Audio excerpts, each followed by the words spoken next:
আক্কেল গুড়ুম, এখানে শব্দ দুটো, আক্কেল ও গুড়ুম।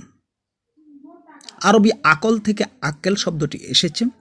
আকল বা আক্কেল অর্থ বুদ্ধি, বিবেচনা, কাণ্ডজ্ঞান। আর গুড়ুম হলো কামান থেকে গোলা বের হওয়ার শব্দ। আকস্মিক কোনো ঘটনায় কখনো কখনো আমরা হতভম্ব হয়ে যাই অথবা বুদ্ধি প্রয়োগের ক্ষমতা হারিয়ে ফেলি। হতবুদ্ধি হয়ে যাওয়ার এই পরিস্থিতিকে বলা হয় আক্কেল গুড়ুম অবস্থা।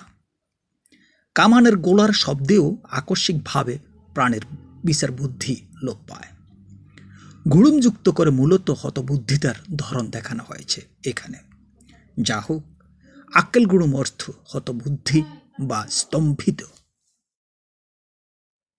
আক্কেল সেলামি, এখানে দুটো শব্দ, আক্কেল ও সেলামি। আরবি আকল থেকে আক্কেল শব্দটি এসেছে। আকল বা আক্কেল অর্থ বুদ্ধি, বিবেচনা, কাণ্ডজ্ঞান। আর সেলামি শব্দের অর্থ উপহারস্বরূপ প্রাপ্ত টাকা বা নজরানা।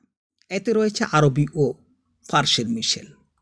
বুদ্ধি বা বিবেক না থাকলে কখনো কখনো কাজ করে ক্ষতিগ্রস্ত হতে হয়।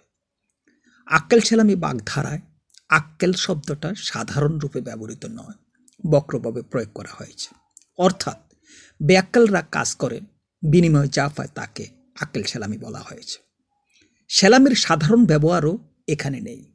সাধারণত সেলামিতে ভালো ও প্রয়োজনীয় জিনিসের যোগ ঘটে। এখানে ঘটছে ক্ষতি বা দণ্ড বা জরিমানা। অর্থাৎ আক্কেল সেলামি মানে বোকামের দণ্ড বা নির্বুদ্ধিতার শাস্তি।